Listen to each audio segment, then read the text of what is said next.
Okay, so huge news if you're a Magic the Gathering player. Apparently, Hasbro is actually being sued by its shareholders for mismanagement of the Magic the Gathering brand. And I thought this was a huge deal, so we're going to be doing a little bit of card game tourism again today, because even though I'm not a huge Magic the Gathering player myself, I got a few cards, played a little Commander here and there, collabed with a creator or two. I still think that this is just a big deal and it affects like kind of everybody in the card game space indirectly. Now, fair warning, I am not like, a business law expert. This is just going to be me sort of reading about the lawsuit. I took like one business law course in college, but I will be giving my opinions and I want to hear what other people think. And you can, of course, check out the full lawsuit yourself, actually. It's all publicly available. So here's the rub. Lawsuit claims Hasbro misled investors regarding sales of controversial Magic the Gathering anniversary set. So, a new lawsuit filed by shareholders of Hasbro against the company and its directors alleges that the leadership mismanaged Magic the Gathering by overprinting sets of cards, thereby devaluing existing ones. This is a big deal because I know a lot of people talk about, how Magic has been printing a lot more sets recently, so that's something we'll get into. And it notes that Hasbro leadership concealed the true reason that its widely criticized and incredibly expensive Magic the Gathering 30th anniversary set was pulled from sale within an hour of release. This is this Magic the Gathering 30th set. You probably heard about this if you were in the TCG space at all at the time. I think it came out, like 2-ish years ago, and it was not popular for many reasons. We'll talk about it. So yeah, it's filed by shareholders Joseph Crocono and Olton McGlone against Hasbro CEO Christian Cox. I'm sorry. A number of fellow company directors and Hasbro itself. So it alleges breaches of fiduciary duty, unjust enrichment, waste of corporate assets, gross mismanagement, abuse of control, and violations of the Exchange Act. So they claim that under Cox's leadership, Hasbro has been printing far too many Magic the Gathering sets, thereby reducing the value of existing sets. This complaint probably sounds familiar to avid Magic players, as Wizards of the Coast has been printing significantly more sets per year than it used to. So there's actually this chart that somebody made in 2022 it sort of illustrates how many Magic the Gathering sets have been released each year. You can see a pretty sharp increase right around like the late 2010s and early 2020s. And this lawsuit actually specifically is addressing the period of time between, I think, September 2021 and October 2023. So, yeah, even though this isn't even like super relevant today, I know like people talk about how right now Magic the Gathering is releasing a lot of sets each year, specifically a lot of Universes Beyond sets, which isn't exactly what this lawsuit's about, although it's sort of related. So, as noted in a lawsuit, Wizards of the Coast released more sets than ever before in 2020, which served to double the revenue of the Wizards segment of Hasbro between 2018 and 2021. And in 2022, Hasbro released over 5 times as many Magic sets as it had in 2016. So I will say that, and they note this in the article, I think that this does include things like secret layer sets, which I don't know if people would really consider those to be like full Magic the Gathering set, because like it's a secret layer, so it's sort of a separate thing. It's not like something that like every single consumer was expected to be buying. But either way, that's what they say. And also, the issue that the shareholders have is that they claim that the volume is exceeding consumer demand and that they're only releasing this to get quick cash and cover up shortfalls elsewhere in the Hasbro business.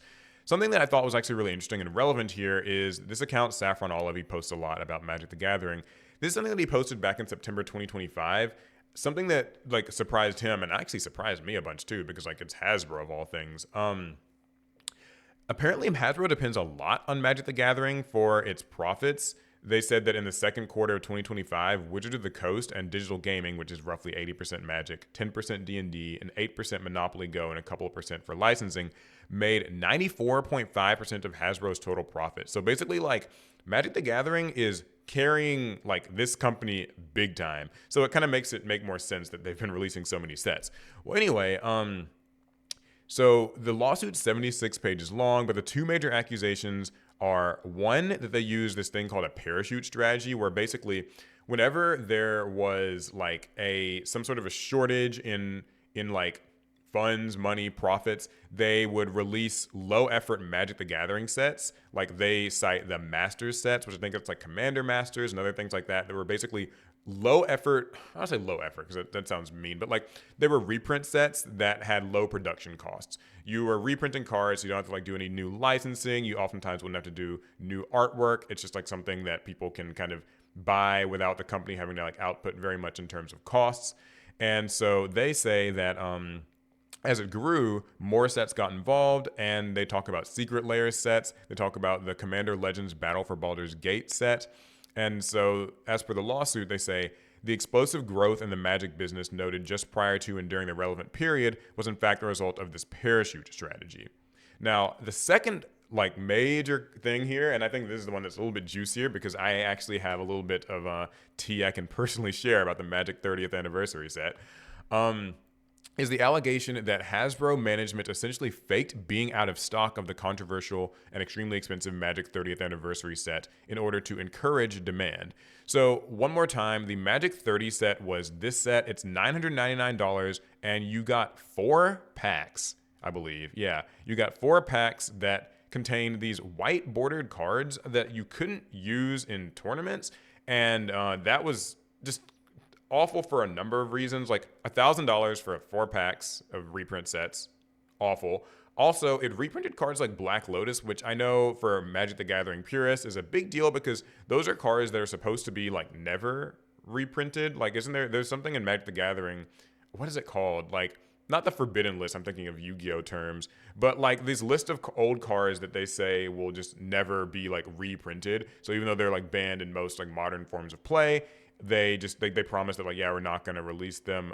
Anyway, someone in the comments will know the name of this, but yeah. So yeah, that's Magic the Gathering 30. This was not a popular set. There are a lot of YouTube videos documenting why it's awful. The professor has made plenty of them, but yeah, this set just did not go well with people. And here's what they say. So basically, the box garnered massive criticism due to its price, the fact that cards weren't usable, and the seemingly broken promise on the part of Wizards not to reprint classics like, say, Black Lotus. And according to testimony from several members of leadership, following the negative reception from players at this announcement, management made a plan to pause sales of the set because demand was weaker than expected. And they said on Twitter, and I actually remember this, that the product is currently unavailable for purchase, implying that they'd sold out, effectively making it look like the product was more popular than it actually had been. And that said, though, people actually found out that apparently they were dropping off some of these sets at a Texas landfill. Somebody saw this on Reddit at the time.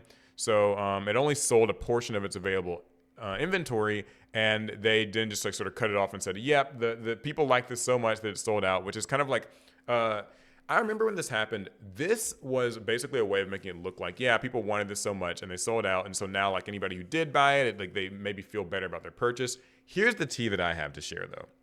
So at the time when this set came out, Magic 30, I was actually a Wizards of the Coast, like they had offered to do like some sort of like a brand partnership content creator program. Magic the Gathering players might remember this. And I remember that they'd offered to send us some copies of the Magic 30 set and do an opening and do some promotion for it. And I remember at the time thinking like, oh, this is cool, because I wasn't really following Magic the Gathering. So I thought like, oh, it'll just be like a nice one-off video and people will really like it. It's apparently a really big deal. I remember, though, that I asked the professor about it, Tolarian Community College. I texted him, and I'm just like, hey, you know, they're telling me about this set, but it also seems like people are kind of having some bad things to say. What, you know, give me the rub on it. He told me that it is basically radioactive and to stay away. And I'm glad that I did, because apparently a lot of the, like, content creators that Wizards of the Coast sent these products out to did these openings, and they were extremely poorly received.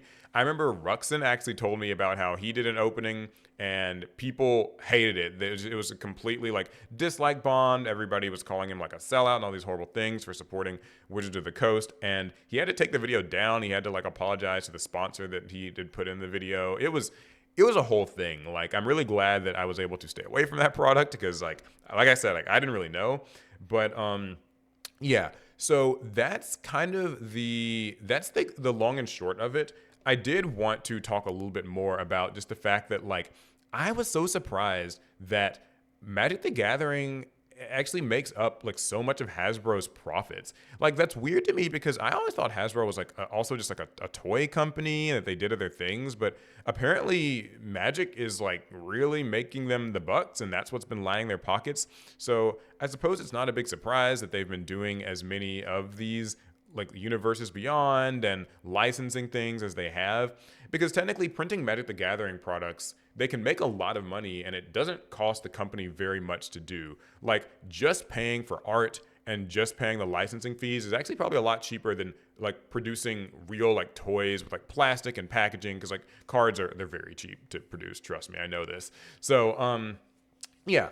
I thought this was just a really interesting story, and I want to hear more about what people think about this, because I know that a lot of the conversation in Magic the Gathering right now is around like the overprinting of sets, things like Universes Beyond, which isn't actually talked about in this lawsuit, but it does seem like it's sort of like a relevant part of that conversation. Some people would say that Magic the Gathering, by like doing Universes Beyond, has grown the brand. And in fact, since Hasbro hasn't responded to this, as far as I know, my guess is that they're actually going to claim that this isn't mismanagement of the brand, but it's actually growth, because Magic the Gathering has seen record sales. And so it has gotten a lot of new players. That's at least their claim. And I mean, we know that's pretty much true. Like they said that, what was it? The Final Fantasy Universes Beyond set was the best-selling pre-ordered and just best-selling Magic the Gathering set ever. And there's also things like Avatar, which did pretty well. I know Spider-Man didn't do as well, but there's also stuff coming up like Marvel. So it's going to be interesting. I know that, like, as far as I'm concerned, I see a lot more about Magic the Gathering in the news. I see a lot more about like people talking about it, but I also see a lot more players complaining that they don't really like Universes Beyond. They feel like it's kind of gotten away from just like the core of what Magic's about, the actual universes and like in-game lore. And I think that's why people like that new Lorwyn set. I was actually at Yu-Gi-Oh! Locals last week during a Lorwyn sneak peek or early premiere, whatever they're called in Magic, and the card shop was packed. Like there were multiple card shops in my city and they were all packed. So people were really excited about the Lorwyn set, and that's like a normal Magic set, not a Universes Beyond set. So maybe that's good news. Anyway, yeah, I just wanted to sort of cover this and see what people have to say about it. If you're a Magic the Gathering player, what do you think? Do you feel like they've been releasing too many sets? Do you hope to see maybe some sort of this thing needs to be adjusted. Do you hope to see, some sort of a change here? Are you rooting for Hasbro and Christian Cox, or well, I guess it's really just Hasbro investors suing Hasbro. So I guess I'm interested in what they want out of that. I guess that they want some sort of compensations, and I think they probably want the board to have more control over the business decisions, would be my guess. It'll be an interesting developing story. Again, I'm not your business law expert, so if I misrepresented anything, I'm sorry. If somebody can actually better inform me of it, I would love to be, educated in the comments. That's totally fine. But yeah, feel free to weigh in, and that's going to be it. I'll see you guys in the next one. Pass turn.